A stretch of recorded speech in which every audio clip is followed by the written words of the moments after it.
Hi friends, PMC ప్రేక్షకులకు మరొకసారి యోగి బాబా కార్యక్రమానికి స్వాగతం సుస్వాగతం. ఇంతకుముందు ఎపిసోడ్లో మనం teachers training, spiritual science teachers training అనే ఒక కొత్త అంశాన్ని మనం ప్రారంభించుకున్నాం. అందులో ముఖ్యమైనటువంటి ఆనాపానసతి ధ్యానం గురించి తెలుసుకున్నాం. ఇవాళ ఈ వీడియోలో ధ్యానం గురించిన ఇంకా డెప్త్గా, ధ్యానం చేస్తే ఎలాంటి అనుభవాలు వస్తాయి, ధ్యానం చేస్తున్నప్పుడు ఎలాంటి అడ్డంకులు వస్తాయి, వాటిని అధిగమించుకుంటూ ముందుకు ఎలా వెళ్ళాలి, తద్వారా మనం ఎలా ఎదగొచ్చు అనే విషయాలన్నిటి కూడా ఇవాళ వీడియోలో మనం తెలుసుకుందాం. ఫస్ట్ పాయింట్, ధ్యానం ఇతి నిర్విషయం మనః అని తెలుసుకున్నాం మనం. అంటే మనసును శూన్యం చేసుకోవడము, మనసులో ఎలాంటి ఆలోచనలు కానీ, భావాలు కానీ, ఊహలు కానీ, ఎలాంటి మంత్రోచ్చారణ కానీ, జపము కానీ ఏది ఉండకుండా పూర్తిగా మనసును ఒక వస్తువులాగా పూర్తిగా దాన్ని పక్కన పెట్టడము ధ్యానం అంటే. ఇంకొక మాటలో చెప్పాలంటే మనసుకి విశ్రాంతి ధ్యానం అంటే.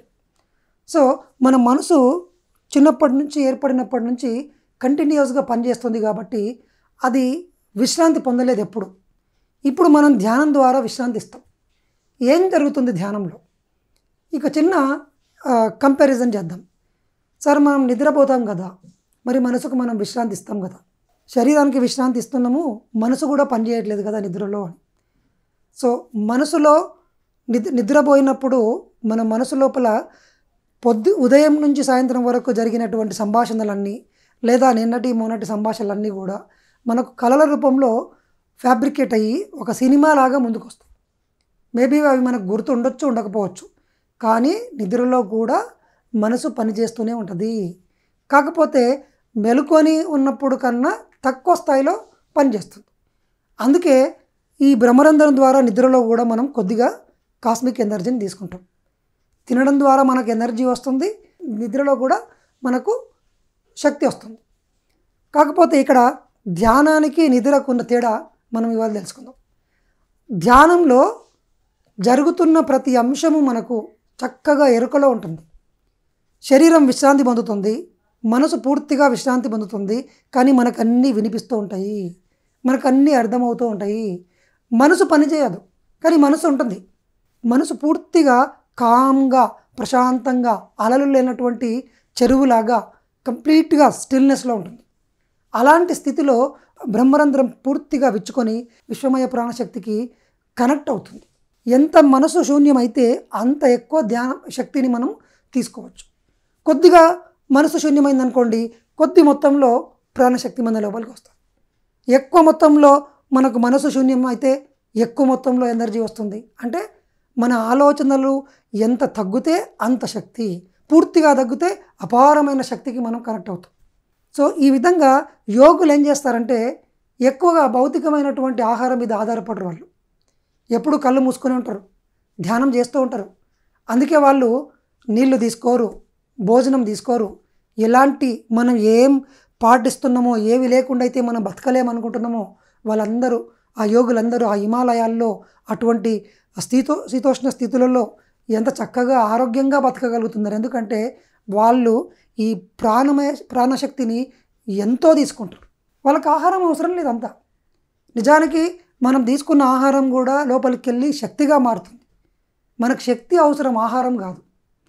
ఆ ఎనర్జీని డైరెక్ట్గా యోగులు తీసుకుంటారు కాబట్టి వాళ్ళు ఎన్నో సంవత్సరాల పాటు ఆరోగ్యంతో ఎంతకాలం కావాలంటే అంతకాలం చక్కగా జీవించగలుగుతారు.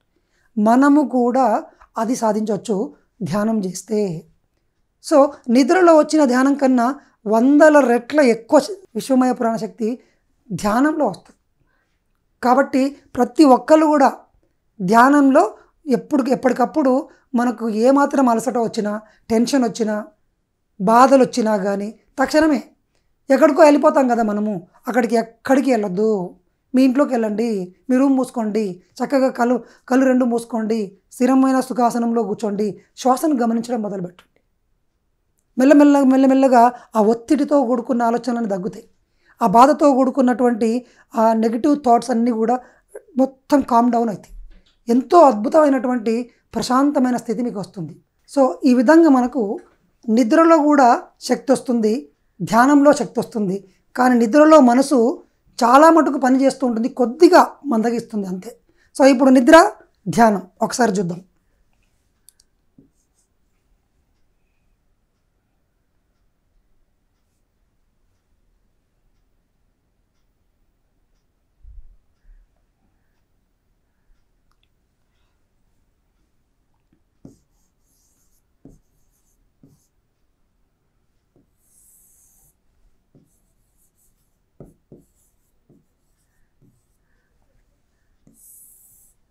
నిద్ర, ధ్యానం.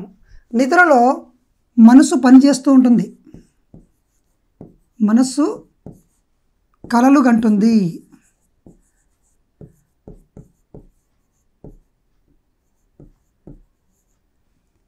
ఇక్కడ మనస్సు శూన్యం.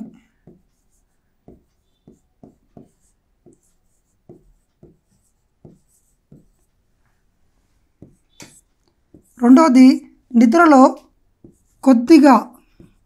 కొద్ది శక్తి లభిస్తుంది.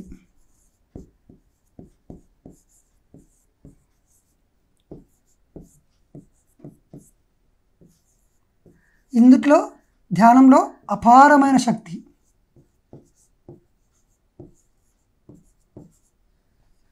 నిద్రలో ఎరుక ఉండదు.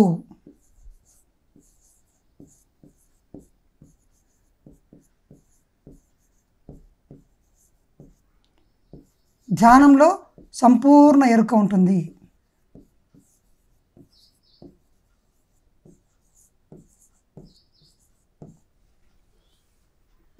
మళ్ళీ ఒకసారి చూద్దాం. నిద్ర, ధ్యానం. చాలామంది కళ్ళు మూసుకొని అక్కడక్కడ కూర్చొని ధ్యానం చేస్తూ ఉంటే తెలియని వాళ్ళందరూ ఏమంటూ ఉంటారు, మనను వాడు కూర్చొని నిద్రపోతున్నాడు, వాడు పడుకొని నిద్రపోతున్నాడు, ఏదో చెప్తూ ఉంటాడు. కానీ యాక్చువల్గా మనము ధ్యానం చేస్తూ ఉంటాం. కళ్ళు మూసుకున్న ప్రతి ఒక్కరూ నిద్రపోరు. కానీ రెండు రకాల అంశాలు జరుగుతుంటాయి. ఒకటి, నిద్రలో మనసు కంప్లీట్గా పూర్తిగా డియాక్టివేట్ కాదు, కొద్దిగా పని చేస్తూనే ఉంటుంది. కొద్ది మొత్తంలో మాత్రమే ఆలోచనలు పక్కన పెడుతుంది. కానీ 90% అది పని చేస్తూనే ఉంటుంది. కలలు కంటుంది, నిన్నటి గురించి రివైండ్ చేసుకుంటూ ఉంటుంది, రేపటి గురించి మనం ఆలోచించిన అన్నిటి గురించి చిత్రాలు రూపొందిస్తూ ఉంటుంది. శక్తి ఖర్చు అవుతూ ఉంటుంది, కానీ కొద్దిగా ఎనర్జీ వస్తూ ఉంటుంది. నిద్రలో కూడా మళ్ళీ లెవెల్స్ ఉంటాయి. మొత్తం నిద్ర మనం 8 గంటలు నిద్రపోతే ఆ 8 గంటలు మొత్తం మనం శక్తి తీసుకోం. అందుట్లో 45 మినిట్స్ మాత్రమే కలలు లేనటువంటి స్థితి ఉంటుంది. అప్పుడు మాత్రమే శక్తిని తీసుకుంటాం మనం. మిగిలిందంతా కూడా కంటిన్యూస్గా కలలు ఉంటాయి. అక్కడ రెండవది ఏంటంటే శక్తి లభిస్తుంది, ఎరక ఉండదు. నిద్రలో జరిగింది దానికి లాజిక్ ఉండదు. ఒకసారి గుర్రం ఉంటుంది, ఆ గుర్రం కాస్త మనకు సంబంధించిన వ్యక్తిగా మారుతాడు. ఆ వ్యక్తి కొండపైన ఉంటాడు, హఠాత్తుగా ఒక సెకండ్లో ఇంకెక్కడో లోయలో ఉంటాడు. ఏ సంబంధం ఉండదు, లాజిక్ పనిచేయదు. ఇక్కడ ధ్యానంలో మనసు మొత్తం శూన్యమవుతుంది, ఆలోచనలు ఉండవు, బుద్ధి పనిచేయదు. శరీరం కూడా పూర్తిగా, శరీరం నుంచి తర్వాత బుద్ధి నుంచి మనసు నుంచి పూర్తిగా మనసును దాటి 4వ స్థాయికి వెళ్ళిపోతాం మనం. ఉద్వేగ శరీరాన్ని, బౌద్ధిక శరీరాన్ని, మానసిక శరీరాన్ని దాటి 4వ శరీరమైనటువంటి దాన్ని మనం ఏమంటామంటే ఆత్మ ఉండే ప్రదేశము, ఇంట్యూషనల్ బాడీ, సహజ అవబోధన తలము అంటారు. మనందరికీ నిజమైనటువంటి నాకు మెసేజ్ వచ్చింది అంటారు చూడండి, అది అక్కడి నుంచి వస్తుంది. నిజంగా మీరు విశ్వంలో ఉన్నటువంటి అద్భుతమైన మెసేజెస్ తీసుకోవాలంటే మనం ఈ మనసును దాటాలి. దానికి ధ్యానం ఒకటే పనిచేస్తుంది. సో ధ్యానంలో, నిజంగా పర్ఫెక్ట్ ధ్యానంలో మనకేమవుతుంది, మనసు మొత్తం శూన్యమవుతుంది, ఎలాంటి ఆలోచనలు ఉండవు, అపారమైన శక్తి వస్తుంది. అపారమైన శక్తి వస్తుంది మనకి. ఎంత శక్తి అంటే దానికి మీ మనసు పూర్తిగా కనుక శూన్యమైతే మీరే విశ్వం అవుతారు. ఇంకా మీకు విశ్వంలో ఉన్న శక్తికి ఏ తేడా ఉండదు. You will become one with complete universe. There is no difference between you and universe. That is called oneness. ఏకం అవ్వడము అంటాం. మీరు ఉంటారు కానీ మీరు మొత్తంతో ఏకమై ఉంటారు. అంతా నేనే అనిపిస్తూ ఉంటుంది. అది ధ్యానంలో జరిగే స్థితి. దాన్ని విశ్వచేతన అనుభవము అని యోగానంద పరమహంస గారు అంటారు. ప్రకటనలు మీవి, ప్రచారాలు మావి. జీవితంలోని వెలుగులందరివి. పిఎంసి తెలుగు ఛానల్లో మీ యాడ్స్ కోసం సంప్రదించవలసిన ఫోన్ నంబర్స్. నిద్రలో మనకు ఎరక ఉండదు. పొద్దుగాల లేచిన తర్వాత ఏదో కల వచ్చినట్టుగా, ఎక్కడికో పోయినట్టుగా అస్పష్టత ఉంటుంది. కానీ ధ్యానంలో మన శరీరము చక్కగా విశ్రాంతి పొందుతుంటుంది, మనసు పూర్తిగా విశ్రాంతి పొందుతుంటుంది. కానీ మనము ఒక గమనించేవాడిగా ఉంటాం, పూర్తి సంపూర్ణ ఎరకతో మేల్కొని ఉంటాం. ధ్యానంలోనేమో ఎరక ఉంటుంది, నిద్రలో ఎరక ఉండదు. ధ్యానంలో మొత్తము తెలుస్తాయి, నిద్రలో ఏమీ తెలియదు. ధ్యానంలో అపారమైన శక్తి, నిద్రలో కొద్ది శక్తి. పూర్తి బుద్ధితో పనిచేస్తుంటాం ధ్యానంలో. ఈ విశ్వంలో ఉన్న అపారమైనటువంటి విజ్ఞానంతో కనెక్ట్ అయి ఉంటాము. మీరు ఏ క్వశ్చన్ అడిగితే ఆ క్వశ్చన్కి తక్షణమే ఆన్సర్ వస్తుంది. Connecting with the intuitional body అంటారు. సో యోగులందరూ ఎప్పుడు ఏ స్థితిలో ఉంటారంటే ఈ ధ్యాన స్థితిలో ఉంటారు, సంపూర్ణ ఎరుకతో ఉంటారు. ఎక్కడో డైమెన్షన్లో జరిగే విషయాన్ని పట్ల ఎరుకతో ఉంటారు. రేపు భవిష్యత్తులో రాబోయేది కూడా ముందే తెలిసిపడతాయి, ఎందుకంటే వాళ్ళకి అంత ఎరుక ఉంటుంది. ధ్యానంలోకి ఎప్పుడైతే మనం వెళ్తామో సంపూర్ణ ఎరుక అనేది రోజు రోజుకి మన లోపల డెవలప్ అవుతూ ఉంటుంది. ఆ ఎరుక ద్వారా మన జీవితంలో మనం ఎన్ని తప్పులు చేస్తున్నాము, ఎక్కడ మిస్టేక్ చేస్తున్నాము, ఎక్కడ సరిగ్గా మాట్లాడట్లేదు, ఏ విధంగా మాట్లాడట్లేదు, అన్నీ కూడా మన ఎరుకలోకి వస్తాయి. ఓషో గారు ఏమంటారంటే, మీరు ఎరుకతో చేస్తే అన్నీ సరిచేయబడతాయి, ఎరుక లేకుండా చేస్తే అది మొత్తం అన్నీ తప్పుగా కన్వర్ట్ అవుతాయి అని చెప్పారు. సో ధ్యానం యొక్క రెండో లక్ష్యం ఏంటంటే ఎరుకను పొందడము. మొదటిదేమో మన మనసును శూన్యం చేసి విశ్రాంతినివ్వడం, రెండవది ఎరుకను పొందడం, మూడవది విశ్వమయ ప్రాణశక్తిని తీసుకొని ఈ శరీరానికి అందించడం, నాలుగవది మనం ఏ మూలం నుంచో అయితే వచ్చామో దాంతో మళ్ళీ తిరిగి అనుసంధానం చేసుకోవడం, ఐదవది అసలు మనం ఎవరం, నేను ఈ శరీరాన్నా లేకపోతే ఈ శరీరాన్ని ధరించినటువంటి లోపల జీవించే ఇంకొక వ్యక్తినా, ఇది తెలుసుకుంటాం. చివరికి ధ్యానం ద్వారా పొందలేనిదంటూ ఉండదు. సో ఇది ధ్యానం సంబంధించి, నిద్రకు సంబంధించి అంశాలు. రైట్, ధ్యానానికి సంబంధించి 3 సూత్రాలు ఉన్నాయండి. 3 laws of meditation, the science of మెడిటేషన్లో 3 లాస్ ఉన్నాయి. సైన్స్ ఆఫ్ మెడిటేషన్లో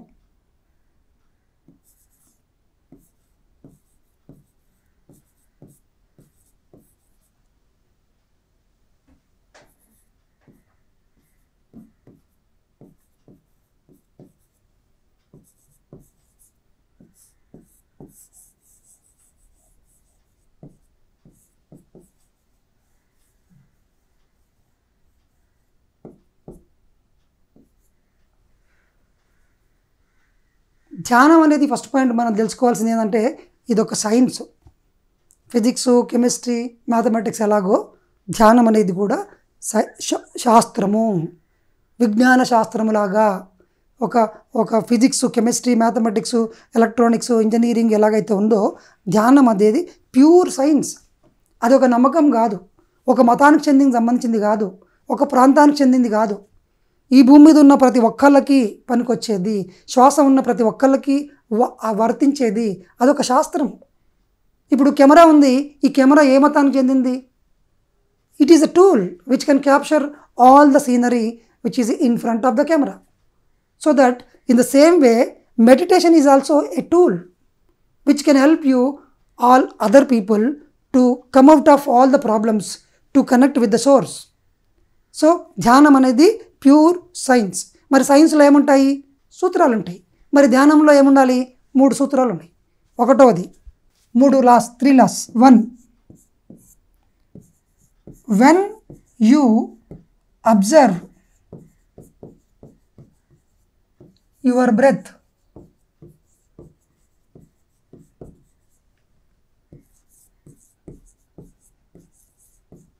యువర్ మైండ్ బికమ్స్ ఎంప్టీ. ఇది ఫస్ట్ ఫార్ములా. గౌతమ బుద్ధుడు ఏం చేశాడంటే అన్ని రకాల పద్ధతులన్నీ ట్రై చేసుకుంటూ వచ్చాడు. ఆలోచనలు ఆ పనికే ఒక వేరే దాన్ని విజన్ చేసిండు, దీన్ని పక్కన పెట్టడానికి ఇంకొక దాన్ని తెచ్చిపెట్టుకున్నాడు, మైండ్లోకి ఒక ఒక దృశ్యాన్ని విజువలైజ్ చేయడం మొదలుపెట్టిండు, ఏమేమో చేసిండు. ఎంత ట్రై చేసినా ఆలోచనలు పెరుగుతున్నాయి తప్ప ఆలోచనలను ఆపలేకపోతున్నాడు. అదొక వ్యసనంలాగా తయారైంది. Is unable to stop the thoughts. ఎంత ప్రయత్నించినా ఆలోచనలు ఆగట్లేవు. అది చాలా బర్డన్గా అనిపించింది అతనికి. సో అతను ఏం చేసిండంటే, ఇటువైపు నుంచి మనకు వీలు కాకపోతే ఇంకో వైపు నుంచి నరుక్కుని రండి అని చెప్పేసి మన పెద్దవాళ్ళు చెప్తుంటారు. సో బుద్ధుడు ఏం చేశాడు, ఇవన్నీ ట్రై చేసిండు. ఇదేది కాదు, ఇటు నుంచి వస్తుందని చెప్పేసి శ్వాసను గమనించడం మొదలుపెట్టాడు. శ్వాసను గమనించడం మొదలుపెట్టినప్పుడు ఏమైందంటే, మనసులో ఉన్న ఆలోచనలు 100 ఆలోచనలు కాస్త 50 అయినాయి. ఇంకా గమనించాడు, 25 అయినాయి. ఇంకా బాగా గమనిస్తూ ముందుకెళ్ళాడు, 12 అయినాయి, 6 అయ్యాయి, 3 అయ్యాయి, 1, 0. అంటే మనం శ్వాసను గమనిస్తున్నప్పుడు మన మనసు దగ్గర లేము, మన మనసులో ఉంటే శ్వాస దగ్గర ఉండము. ఇవి 2 భిన్న ధృవాలు. మీరు ఉత్తర ధ్రువం దగ్గర ఉన్నారనుకోండి, దక్షిణ దగ్గర మీరు లేరు అని అర్థం. దక్షిణం దగ్గర ఉన్నారనుకోండి, ఉత్తరం దగ్గర లేరని అర్థం. శ్వాసను గమనిస్తున్నారనుకోండి, మీ మనసు స్విచ్ ఆఫ్ అయిందని. మీ మనసులో ఇరుక్కున్నారనుకోండి, మీరు శ్వాసను మర్చిపోయిందని అర్థం. సో ఈ యొక్క సైంటిఫిక్ బేస్మెంట్ మీద ఈ discovered the Anapanasati method.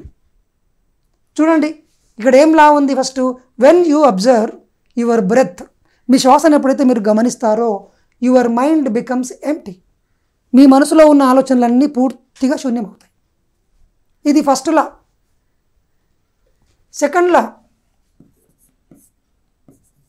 When your mind becomes empty, you receive tremendous amount of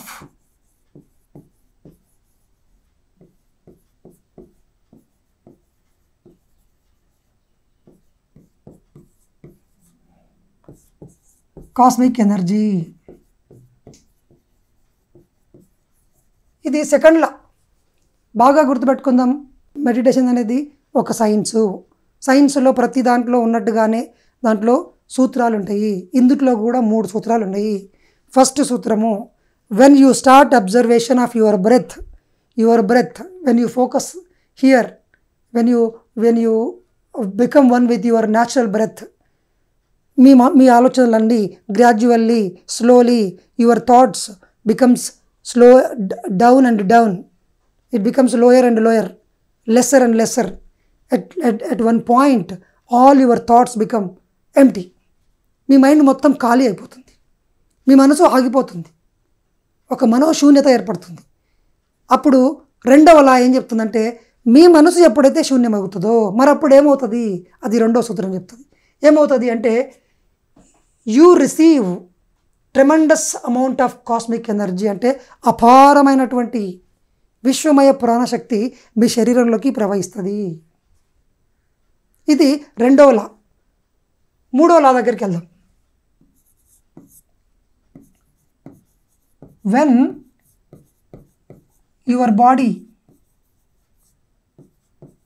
saturate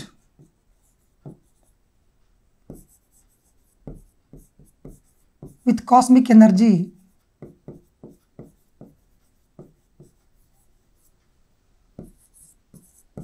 your third eye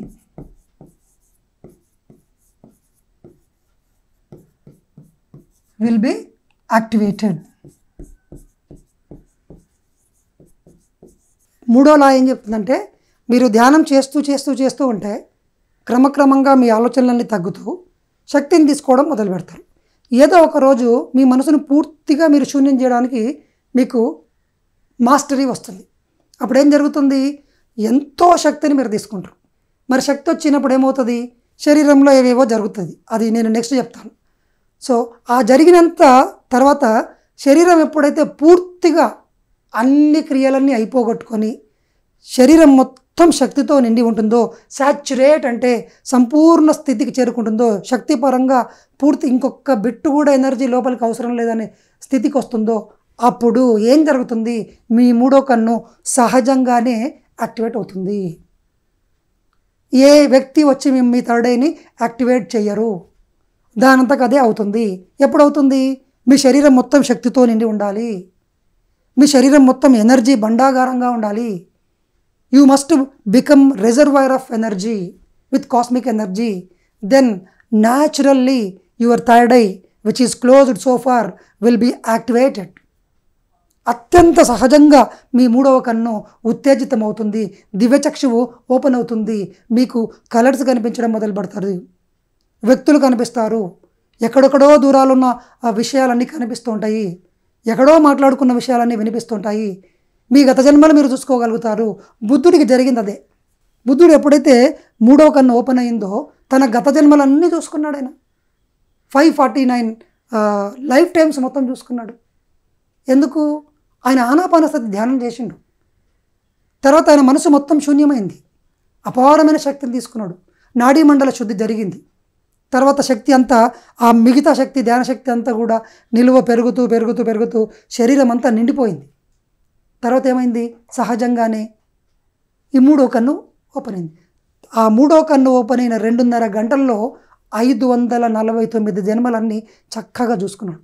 ఓ గుడ్డివాడిగా, కుంటివాడిగా, రాజుగా, బీదవాడిగా, మోసగాడిగా, దొంగగా, బోయవాడిగా, చంపేవాడిగా, కసాయివాడిగా, సేవ చేసేవాడిగా, స్త్రీగా, పురుషుడిగా, అన్ని రకాల జన్మలు చూసుకున్నాడు. సో మనకు కూడా ఏమవుతుంది? Third eye will be activated. So ధ్యానంలో అత్యంత సహజంగా థర్డ్ ఐ యాక్టివేట్ అవుతుంది. You don't need to wait for that one. అది మనంతకు మనకు శక్తి నింపి శరీరం అంతా నిండి జరగాలి. ఎలా జరుగుతుంది? దాని ప్రాసెస్ కూడా మనం ఇప్పుడు తెలుసుకుందాం. ధ్యానంలో సార్ నేను ధ్యానం చేయడం మొదలుపెట్టినా నాకు కొంచెం ఆలోచన తగ్గినాయి, తర్వాత శక్తి రావడం కూడా నాకు అర్థమవుతుంది, నా తలలోకి ఎనర్జీ రావడం నేను ఫీల్ అవుతున్నాను, తర్వాత తల మొత్తం భారంగా ఉంది అని నాకు అర్థమవుతుంది, బాగా ధ్యానం చేస్తున్నా, ప్రశాంతత కూడా వచ్చింది, ప్రశాంతంగా ఉంది, అంతకుముందు ఉన్న ఒత్తిడి కూడా లేదు. ఎందుకంటే మీకు ఇంతకుముందు 100 ఆలోచనలు ఉండేది ఎప్పుడు. ఇప్పుడు మీరు రోజు గంట సేపు ధ్యానం చేస్తున్నారు, 50 ఆలోచనలు తగ్గుతున్నాయి. ప్రకటనలు మీవి, ప్రచారాలు మావి, జీవితంలోని వెలుగులందరివి. పిఎంసి తెలుగు ఛానల్లో మీ యాడ్స్ కోసం సంప్రదించవలసిన ఫోన్ నంబర్స్. అంటే మీ ఒత్తిడి తగ్గుతుంది. రెండవది, శక్తి ప్రవాహం పెరిగింది. మెల్లగా శక్తి ప్రవాహం పెరిగింది, పీస్ ఆఫ్ మైండ్ వచ్చింది. ఫస్ట్ పాయింట్, ఒత్తిడి తగ్గింది. 100 ఉండాల్సినతో 50 ఉంటే ఏమవుతుంది? చాలా హాయిగా ఉంటుంది, క్లారిటీ వస్తుంది. పూర్తి క్లారిటీ రాకపోవచ్చు, కానీ ఇంతకుముందు ఉన్నంతగా గందరగోళంగా ఉండదు. నెక్స్ట్ ప్రాసెస్ ఏం జరుగుతుంది అంటే నాడీ మండల శుద్ధి, కాయానుపස්සన అంటాం.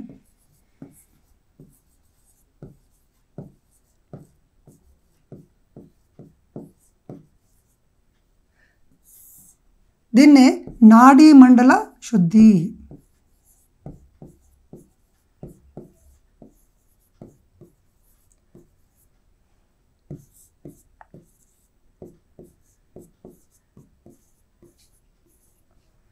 మన శరీరంలో ప్రతి ఒక్కరికి శరీరంలో, అంటే ఈ కనిపించే భౌతిక శరీరంలో కాదు, దీని చుట్టుముట్టు 1 ఇంచు మందం దూరంలో ఈ శరీరం లోపల నుంచి ప్రారంభమై దీని చుట్టుముట్టు 1 ఇంచు దూరం వరకు ఎథెరిక్ బాడీ అని ఇంకొక పొర ఉంటుంది. దాంట్లో 2,72,000 నాడులు ఉంటాయి. 2,72,000 నాడులు. ఇందుట్లో ఏం జరుగుతుంది అంటే ప్రాణశక్తి ప్రవాహం ఉంటుంది.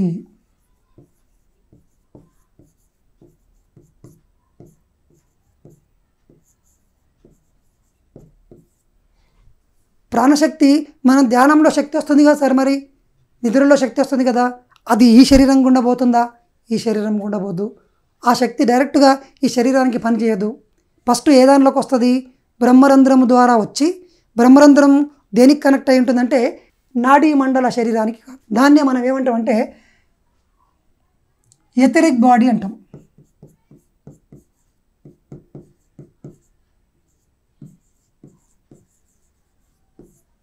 ఏమంటాం మనం?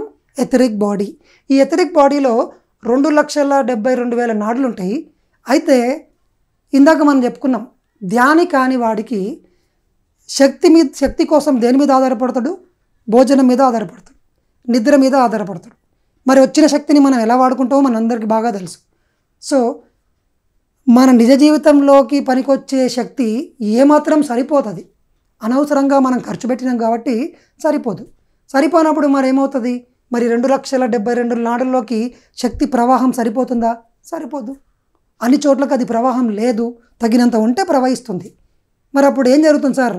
అక్కడక్కడ మొత్తం నాడు మండలిలో కుప్పలు కుప్పలుగా బ్లాకేజెస్ ఏర్పడి అక్కడే ఆగిపోతుంది. ఆగిపోయిన ప్రతి చోట శక్తి క్రిస్టలైజ్డ్ ఫార్మాట్లోకి వస్తుంది, అంటే గడ్డగట్టుకుపోతుంది. ఇంకా అక్కడి నుంచి దాటి అవతలికి పోదు. ఏ అవయవాలకైతే ఈ ప్రాణశక్తి అందదో అక్కడ జబ్బులు వస్తాయి. ఫర్ ఎగ్జాంపుల్, కిడ్నీకి 100 యూనిట్ల ఎనర్జీ అందాలనుకోండి, 50 అందిందనుకోండి, కొన్ని రోజులు అయిన తర్వాత కిడ్నీ పనిచేయడం ఆగేస్తుంది. గుండె జబ్బులు వచ్చినాయి అంటే గుండెకు సరిగ్గా ఎనర్జీ అందలేదు.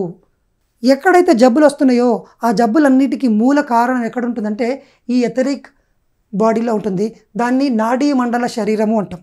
మనం అనుకునే చక్రాలన్నీ కూడా 6 చక్రాలు కూడా ఈ నాడీ మండల శరీరంలోనే, ఎథరిక్ బాడీలోనే ఉంటాయి. సో మీరు అర్థం చేసుకోవచ్చు, మనం ఇంత శక్తిని వేస్ట్ చేస్తున్నాం కాబట్టి మరి ఖచ్చితంగా మన నాడీ మండలం అంతా అశుద్ధిగా ఉంది. ఎన్నో జన్మల నుంచి కూడా అశుద్ధిగానే ఉంది. ఇప్పుడు వచ్చి మనం అపారమైన శక్తిని తీసుకుంటున్నాం కాబట్టి మన శరీరంలో సర్ప్లస్ ఆఫ్ ఎనర్జీ మిగులుతుంది. మరి అదేం చేస్తుంది అంటే ఈ నాడీ మండల శుద్ధిని ప్రారంభిస్తుంది. దాన్ని ఏమంటున్నాం మనం? కాయానుపස්සన. 3 స్టేజెస్ ఉంటాయండి. ఆనాపానసతి ఒకటి, రెండవది కాయానుపස්සన, కాయ అనుపස්සన. పశ్యతి అంటే చూడడం, కాయం అంటే శరీరం. శరీరంలో జరుగుతున్న మొత్తం మార్పులన్నీ చూస్తూ ఉంటాం మనం. ఏం జరుగుతుంటుంది సార్ శరీరంలో? ఏం జరుగుతుంటుంది అంటే శక్తి ప్రవాహం లోపలికి వచ్చి మోకాల దగ్గర శక్తి ఉందనుకోండి, దాన్ని మొత్తం క్లీన్ చేస్తూ పోతుంటుంది. కళ్ళల్లో పేరుకుపోయిన శక్తిని అంతా క్లీన్ చేస్తూ ఉంటుంది. బ్రెయిన్లో అక్కడక్కడ ఎనర్జీ మొత్తం బ్లాకేజ్ చేస్తుంది, క్లీన్ చేస్తూ ఉంటుంది. అంటే ఒక రకంగా చెప్పాలంటే సర్జరీ ప్రాసెస్ జరుగుతుంది. మీ నాడీ మండలం అంతా కూడా ధ్యానంలో ఏం జరుగుతుంది? శుద్ధి జరుగుతుంది. అప్పుడు ఏం జరుగుతుందంటే అక్కడక్కడ మనకు నొప్పులు వస్తాయి. ఈ నొప్పులు ఎందుకు వస్తున్నాయి అంటే సింపుల్, నాకు ఇక్కడ ఒక ముళ్ళు ఉందనుకోండి, డాక్టర్ దగ్గరికి వెళ్తే మళ్ళీ ఒక చిన్న పిన్నిస్ తీసుకొని కుచ్చి ఆ ముళ్ళుని తీస్తాడు. ఆ సర్జరీ చేసేటప్పుడు, నాకు ట్రీట్మెంట్ ఇచ్చేటప్పుడు నాకు మళ్ళీ కొద్దిసేపు నొప్పి వస్తుంది. అప్పుడు నేనేం చేయాలా? ఓపికతో కూర్చోవాలి. మరి ధ్యానంలో నొప్పులు వస్తుంటే ఏం చేయాలా? కళ్ళు తెరిచిపోవాలా? అస్సలు పోవద్దు. మీరు సరిగ్గా ధ్యానం చేస్తున్నారని అర్థము, మీకు శక్తి వస్తుందని అర్థము. మీరు ఓపికతో ఉండాల్సిన సమయం కూడా అదే. దాన్నే శంకరాచార్యుల వారు ఏమంటారంటే తితిక్ష. కొద్దిగా నొప్పులను భరించాలి, కళ్ళు తెరవకూడదు, కూర్చోవాలి అలాగే. ఎందుకు? మీ అశుద్ధిగా ఉన్న నాడీ మండలం అంతా కూడా ధ్యానంలో వచ్చిన శక్తి ద్వారా చక్కగా శుద్ధి జరుగుతుంది. మెల్లమెల్లగా అన్ని చోట్ల ఎక్కడెక్కడైతే శుద్ధి జరుగుతుందో అక్కడ జబ్బులంతా క్లీన్ అయిపోతూ ఉంటాయి. అందుకే ప్రతిసారి ఏమంటారు? ధ్యానం సర్వరోగ నివారి. సో ధ్యానం ద్వారా ఏ జబ్బు అయినా సరే, క్యాన్సర్ కావచ్చు, ఎయిడ్స్ కావచ్చు, కిడ్నీ ఫెయిల్ కావచ్చు, ఇంకేదైనా కావచ్చు, అవన్నీ ప్రాణశక్తి లోపం వల్ల జరిగినాయి. మరి ఇప్పుడు మనం ఏమందిస్తున్నాం? ధ్యానంలో అపారమైన శక్తిని ఇస్తున్నాం. ఆ శక్తి నాడీ మండలం మొత్తాన్ని శుద్ధి చేస్తుంది. శుద్ధి జరిగితే ఏమవుతుంది? కొన్ని రోజుల కాల నొప్పులు భరించి కొన్ని రోజులైనాక నొప్పులన్నీ మాయమవుతాయి, మీకు సంపూర్ణ ఆరోగ్యం లభిస్తుంది. సో ధ్యానం ద్వారా వెనకాల ఇంత తతంగం జరుగుతుంది. ధ్యానం సర్వరోగ నివారిణి. అప్పుడు నాడీ మండలం అంతా శుద్ధి జరిగి ఎప్పుడో జన్మల్లో ఉన్న కర్మలన్నీ మూట కట్టుకుంటాం, అవన్నీ శుద్ధి చేయబడతాయి. మొత్తం ఆపరేషన్ ప్రాసెస్ జరుగుతుంది. తర్వాత ఏం జరుగుతుంది? మెల్లమెల్లగా మన లోపలనే ఇంకొక శరీరం ఉంటుంది, సూక్ష్మ శరీరం అని. చాలామంది ధ్యానంలోకి వచ్చిన వాళ్ళు, సార్ నా లోపల ఏదో తిరుగుతున్నట్లుగా అనిపిస్తుంది, శరీరంలోంచి ఏదో తేలుతున్నట్టుగా అనిపిస్తుంది, ఇంతకుముందు ఎప్పుడూ అనిపించలేదు, నన్ను నేనే చూసుకున్నాను అద్దంలో చూసినట్టుగా అంటారు. ఏం జరిగింది ఇక్కడ? ఇంతకుముందు మీ సూక్ష్మ శరీరానికి ఎనర్జీ ఇవ్వడానికి మన దగ్గర లేదుగా ఎనర్జీ. ఇవాళ ఏమైంది? ధ్యానంలో చక్కగా శక్తి వచ్చింది. ఆ శక్తి కాస్త మెల్లమెల్లగా సూక్ష్మ శరీరానికి అందింది. ఆ వస్తువుకు కరెంటు సప్లై చేసి స్విచ్ ఆన్ చేసినాం. ఏమవుతుంది? అది ఆ వస్తువు పని చేయడం ప్రారంభిస్తుంది. మీ శరీరం హఠాత్తుగా ఉలిక్కి పడుతూ ఉంటుంది. కొంతమందికి సూక్ష్మ శరీరం బయటకు వచ్చేస్తుంది ధ్యానంలో. సహజంగానే గాల్లోకి ఎగిరి ఎక్కడెక్కడో తిరిగేసి వస్తారు. సార్ ఎప్పుడు రాంది అలా గంట సేపు ధ్యానంలో కూర్చున్నాను, నేను ఎక్కడెక్కడికో తిరిగి వచ్చాను సార్, అదేంటి అది అంటారు. That is called astral travelling. మీ లోపల ఇంకో శరీరం ఉంది, ఇంకొకటే కాదు ఇంకొక 6 శరీరాలు ఉన్నాయి మొత్తము. ఇది 2వ శరీరము. ఆ 2వ శరీరానికి శక్తి అందింది, అది బయటకు వచ్చింది. మీకు తిరిగినట్లుగా అనిపించింది, మీరు తిరగాలే, ఇక్కడ లోపల ఉన్న సూక్ష్మ శరీరం తిరిగింది. ఎందుకు తిరిగింది సార్? శక్తి వచ్చిందిగా. ఇంకా శక్తి తగినంత అందిందనుకోండి బయటకు వస్తుంది. ఇంకా శక్తి బాగా అందిందనుకోండి బయటికి వెళ్ళి మీరు ఏం చూసి వచ్చారో వచ్చిన తర్వాత గుర్తుపెట్టుకోవచ్చు. ఇంకా దాంట్లో శాస్త్రాన్ని అధ్యయనం చేసి ఇంకా బాగా ధ్యానం చేస్తే మీరు ఎప్పుడు అనుకుంటే అప్పుడు ధ్యానంలోంచి బయటకు వచ్చి ఎక్కడికంటే అక్కడికి వెళ్ళి చూసి మళ్ళీ తిరిగి వచ్చి అన్ని చక్కగా గుర్తుపెట్టుకోవచ్చు. చూడండి, నాడీ మండల శుద్ధి జరుగుతున్నప్పుడు ఒకవైపు సంపూర్ణ ఆరోగ్యం వస్తుంది, ఒకవైపు కరుణ ప్రక్షాళన జరుగుతుంది, ఇంకొక వైపు సూక్ష్మ శరీరానికి అంది ఎక్కడికెక్కడికో తిరిగి వస్తాము. మొదటిసారిగా మనం ఏమనుభవం ఉందంటే, నేను ఈ శరీరం కాదు, ఈ శరీరం లేకుండా కూడా నేనున్నాను. చాలామందికి ధ్యానంలో అద్దంలో కూర్చొని చూసుకున్నట్లుగా ముందర వచ్చి కూర్చున్నట్లుగా కనిపించింది. అంటే తను అక్కడ ఉన్నాడు, తన శరీరం ఇక్కడ కూర్చొని ఉంది. దీన్నే ఆత్మానుభవం అంటాం. సో ఈ విధంగా ధ్యానంలో కాయానుపස්සన జరిగేటప్పుడు నాడీ మండల శుద్ధి జరుగుతుంటుంది. నొప్పులు వస్తుంటాయి, ఓపికతో కూర్చోండి. లోపల గాలిలో తిరుగుతున్నట్లుగా అనిపిస్తుంది, శరీరం లోపలికి నుంచి బయటికి పైకి తేలుతున్నట్టు అనిపిస్తుంది, బయటకు వచ్చేస్తాము. కొంతమంది బయట ఊగిపోతుంటారు, ఏం ప్రాబ్లం లేదు, అది కూడా నాడీ మండల శుద్ధి. మీరు చక్కగా ధ్యానం చేస్తున్నారని అర్థము, సరిగ్గానే సాగుతుంది. సహనమే ప్రగతి. చక్కగా ఇలాంటి టైంలో ఇంకా కూర్చోవాలి, మనము సహకరించాలి. ఒక ఆపరేషన్ థియేటర్లో పేషెంట్కు ఆపరేషన్ జరుగుతున్నప్పుడు ఎంత నొప్పి వచ్చినా సహకరిస్తాడు కదా. మనం కూడా ధ్యానంలో ఏం చేయాలి, ఆ ధ్యానంలో జరిగే ప్రాసెస్ అంతటికి కూడా సహకరించాలి. కొంతమంది రకరకాల అనుభవాలు ఎదురు చూస్తూ ఉంటారు. ఒకరికి ఆ అనుభవాలు వస్తాయి, ఇంకొకరికి రావు. వస్తే మంచిది, రాకపోతే ఇంకా మంచిది. మన అనుభవాల కోసం కాదు, మనసును శూన్యం చేసుకోవడానికి వచ్చాం. సో ఈ విధంగా ధ్యానంలో కాయానుపස්සన జరుగుతుంది. ప్రకటనలు మీవి, ప్రచారాలు మావి, జీవితంలోని వెలుగులందరివి. పిఎంసి తెలుగు ఛానల్లో మీ యాడ్స్ కోసం సంప్రదించవలసిన ఫోన్ నంబర్స్. జరిగి చివరికి ఏమైతే సార్ అంటే మొత్తం 2,72,000 నాడులు మొత్తం ప్రాణశక్తి అంతా ప్రవాహం జరిగి క్లియర్ అయిపోతుంది. అప్పుడు నాడీ మండలంలో విపස්සన స్టార్ట్ అవుతుంది.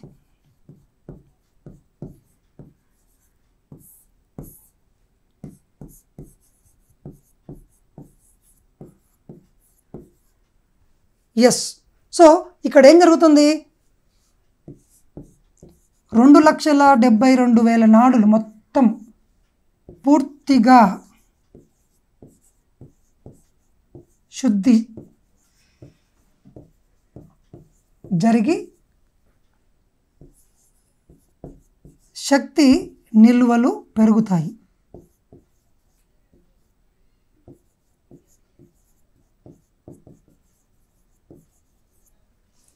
ఫస్ట్ పాయింట్, ఫస్ట్ స్టార్టింగ్లో ధ్యానంలో ఉన్న వ్యక్తులందరికీ లోపలున్న బ్లాక్స్కి తర్వాత మన అవసరాలకి ఆ శక్తి వాడుకుంటూ ఉంటాం.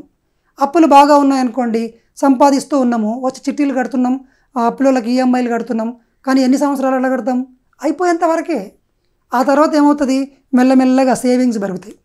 సేవింగ్స్ని ఇన్వెస్ట్మెంట్ చేస్తే డబుల్ ట్రిపుల్ అయిపోతుంది.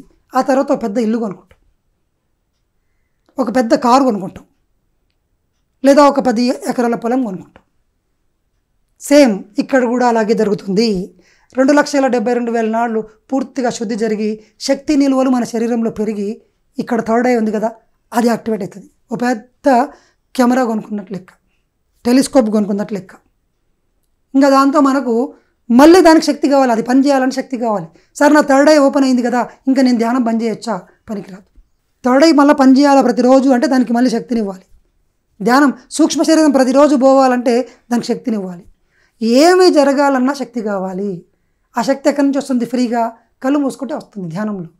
అందుకే పత్రిజీ ఏం చెప్తారు, ధ్యానం మీకు అన్నీ ఇస్తుంది.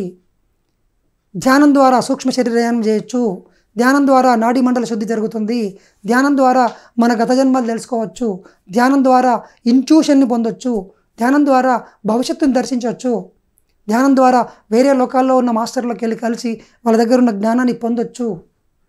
ధ్యానం ద్వారా నీ లైఫ్ పర్పస్ తెలుసుకోవచ్చు. సంకల్ప శక్తి ముఖ్యంగా అన్నిటికన్నా పవర్ఫుల్ ఏంటంటే ధ్యానం ద్వారా వచ్చే లాభాల్లో సంకల్ప శక్తి అత్యద్భుతంగా పెరుగుతుంది. మీరేమనుకుంటే దాన్ని చిటికలో పొందుతారు. యోగేశ్వరులు మన విశ్వామిత్రుడు ఇలా శూన్యంలోంచి వస్తువులను సృష్టించేవాడు. వశిష్ఠ మహర్షి దగ్గర కామధేను అనే ఒక ఆవు ఉంది. వాస్తవానికి ఆయన దగ్గర కామధేనువు ఆవు లేదు. ఆయన దగ్గర కామధేనువు అని చెప్తే అందరికీ అర్థమవుతుందని చెప్పారు, కానీ ఆయనకు సంకల్ప సిద్ధి లభించింది. విశ్వామిత్రుడు రాజు వచ్చి దాడి చేయడానికి వచ్చినప్పుడు చిటికేస్తే లక్షల మంది సైనికులు అక్కడ పుట్టారు, యుద్ధం చేసినారు. అది సంకల్ప శక్తి. కామధేను అన్న కల్ప ఇంద్రుని దగ్గర కల్పవృక్షం ఉంది అంటారు. ఇంద్రుని దగ్గర చెట్టు ఏమి ఉండదు, అక్కడ కల్పవృక్షము. కల్పన, ఇమాజినేషన్, ఊహాశక్తితో ఏదంటే దాన్ని సృష్టించగలడు. అది సంకల్ప సిద్ధి. ఆ సంకల్ప సిద్ధి ధ్యానం ద్వారానే వస్తుంది. ఊరికి కళ్ళు మూసుకొని అఫర్మేషన్స్ రాసి లా ఆఫ్ అట్రాక్షన్ చేసి మనీ మంత్ర వీడియోలు చూసి టకటక నాకు రాసేసి కాంతి వస్తుంది అనుకుంటే రాదు. మనసు మొత్తం శూన్యం కావాలా, మీ శరీరంలో అపారమైన శక్తి రావాలా, అప్పుడు మీకు సంకల్ప శక్తి అభివృద్ధి చెందుతుంది. మీ దగ్గర శక్తి లేకపోతే సంకల్పాన్ని నెరవేర్చడానికి కావాల్సినంత శక్తి లేకపోతే మీ సంకల్పాలు నెరవేరవు. సంకల్ప బలము లేదంటారు. ఒక ఇంట్లో ఒక అబ్బాయికి పెళ్లి కావట్లేదు, ఒక జ్యోతిష్కుని దగ్గరికి వెళ్ళిండ్రు. ఏమని చెప్తారు? నీ పేరు మీద బలం లేదా అంటారు. ఏం బలం లేదంటే మీ సంకల్పం గట్టిగా లేదు. ఇల్లు కట్టాలనుకుంటున్నా, ఎంత ట్రై చేసినా అవుతలేదు, నెగిటివ్లో ఉన్నావు, దేవుని దగ్గరికి వెళ్ళి రాపో అంటారు. ఆ ఇంటికి వెళ్ళి ఆ దేవుని దగ్గరికి వెళ్ళి నిద్ర చేసి వస్తే కొంత శక్తి వస్తుంది, పాజిటివ్ థింకింగ్ చేయడం మొదలు పెడతాడు, అప్పుడు చక్కగా సంకల్పం నెరవేరుతుంది. అంటే ప్రతి సంకల్పం నెరవేరాలంటే కొంత శక్తి కావాలి. ఎంత పెద్ద సంకల్పం ఉంటే అంత శక్తి కావాలి. శక్తే లేదు, సంకల్పాలు ఉంటే ఎలా పనిచేస్తాయి?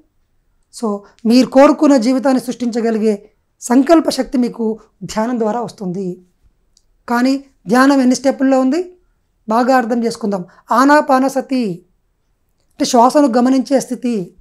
గమనిస్తూ ఉంటారు, మధ్యలో ఆలోచనలు వస్తుంటాయి, మళ్ళీ కూర్చుంటారు, రేపు కూర్చుంటారు, ఎల్లుండి కూర్చుంటారు, 3 గంటలు కూర్చుంటారు. మెల్లమెల్లగా ఆలోచనల్ని తగ్గడం మొదలు పెడతాయి. స్టెప్ 1.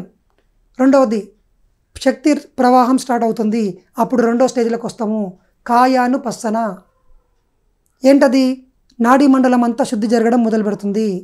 అది కొన్ని రోజులు పడుతుంది. తర్వాత నాడీ మండలం మొత్తం శుద్ధి అంతా జరిగింది. నెక్స్ట్ స్టెప్ మళ్ళీ ధ్యానం చేస్తూనే ఉంటాం, కంటిన్యూగా ఆగము.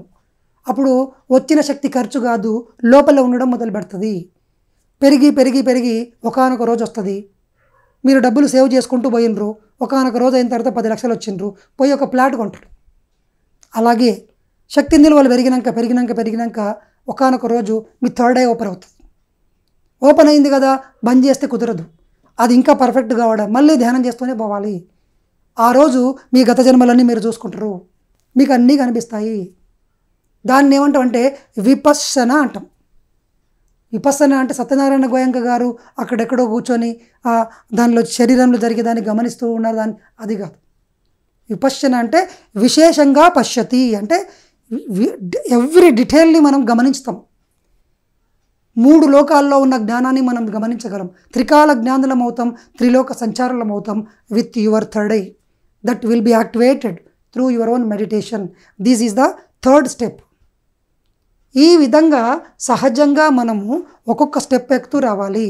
అంతేగాని నాకు ఇలా 3వ కన్ను ఈ చక్రం మీద, ఆజ్ఞా చక్రం మీద నాకు ఇలా తిరుగుతుంది, నా 3వ కన్ను ఓపెన్ అయింది, తిరిగినంత మాత్రాన శక్తి 3వ కన్ను ఓపెన్ కావడం కాదు. అక్కడ నాడీ మండల శుద్ధి జరుగుతుంది అంతే. It doesn't mean that it is activating third I. Sir ఇక్కడ దృష్టిని పెట్టి నేను థర్డ్ ఐని యాక్టివేట్ చేసుకోవచ్చా? చేసుకోవచ్చు. కానీ అక్కడ నుంచి రిలీజ్ అయిన శక్తి మీ శరీరం మొత్తాన్ని కాల్చి పడేస్తుంది. మీకు అంత కరెంటును భరించే శక్తి లేదు. అందుకే ప్రకృతి అన్ని సీజ్ చేసి పెట్టింది. నువ్వు ఎంత కరెంటును నీ శరీరంలో భరించగలుగుతావో మెల్లమెల్లగా తీసుకో. మరి 3వ కన్నును ఓపెన్ చేయాలంటే ఒక పెద్ద కొద్ది ట్రాన్స్ఫార్మర్ల కరెంటు సప్లై చేస్తే అవుతుంది. నువ్వు ఇంత ఇంట్లో ఉన్న చిన్న వైర్ను పట్టుకుంటేనే ఇట్లా వణికిపోతావు. మీకు ఏవో థర్డ్ ఐ కావాలంటారు. That is not possible. మరేం చేయాలా? రోజు ధ్యానం చేస్తూ శక్తిని తీసుకునే కొద్ది కల్లా శక్తిని ఎక్కువగా హోల్డ్ చేయగల కెపాసిటీ వచ్చి ప్రకృతి నువ్వు సిద్ధంగా ఉన్నావు అనే సంగతి తెలిసినప్పుడు థర్డ్ ఐ ఓపెన్ అవుతుంది. అలా థర్డ్ ఐ ఓపెన్ కావాలి. సో ఖచ్చితంగా అయ్యి తీరుతుంది. అది మీరు ఎదురు చూడకూడదు. అనుభవాలు రాని వాళ్ళందరికీ ఒకటే విన్నపం, అనుభవాల కోసం మనం ధ్యానం చేయట్లేదు, ధ్యానం కోసం ధ్యానం చేస్తున్నాము. అది మీ మనసును శూన్యం చేస్తూ చేస్తూ చేస్తూ మీకు అపారమైన మనశ్శాంతి, క్లారిటీ, ఆలోచన శక్తి, మేధోశక్తి, సృజనాత్మక శక్తి, భయం లేనటువంటి నిర్భయమైనటువంటి స్థితికి తీసుకెళ్తుంది మిమ్మల్ని. లక్షల కోట్ల కానుకలు ఉన్నాయి ధ్యానం వెనకాల. మన లోపల అనంతమైన శక్తి ఉంది, ఆ శక్తికి కనెక్ట్ చేస్తుంది.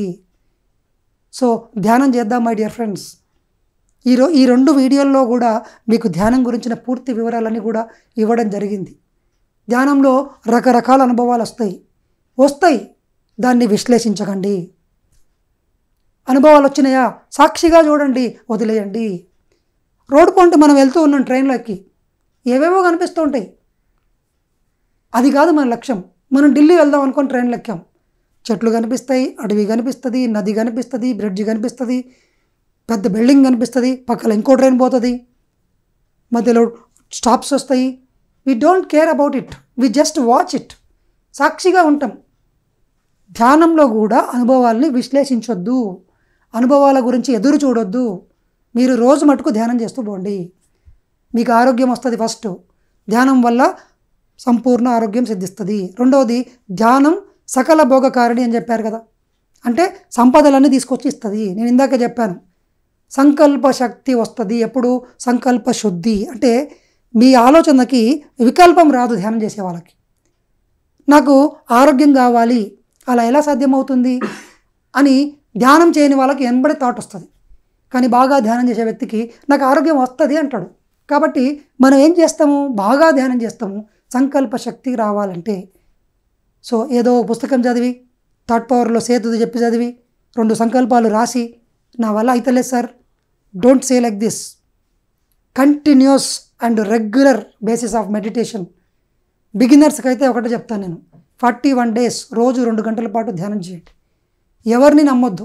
ఏ సీనియర్ మాస్టర్ మీకు ఏమి చేయలేరు. సో మీ ధ్యానం మీరు చేయండి, మీ శక్తిని పొందండి, నాడీ మండల శుద్ధి చేసుకోండి, ఆరోగ్యాన్ని పొందండి, సంకల్ప శక్తిని వృద్ధి చేసుకోండి. మీ జీవితంలో ఉన్న ప్రతి సమస్యని మీ ఆత్మశక్తితోనే, మనందరి ఆత్మశక్తితోనే మన సమస్యలు మనం తీర్చుకోవాలి. ఉద్ధరేద్ ఆత్మనాత్మానం, మనల్ని మనమే ఉద్ధరించుకోవాలి. ఇదే final concept. Thank you very much friends. So ఈ 2 వీడియోల్లో మనం చక్కగా ధ్యానం గురించి తెలుసుకున్నాం. చక్కగా అన్ని నోట్బుక్ మీద రాసుకోండి, రివిజన్ చేసుకోండి. ఇంకా నెక్స్ట్ ఎపిసోడ్లో మనం ధ్యానం గురించి నెక్స్ట్ లెవెల్కి వెళ్తాం. Until then, have a nice day.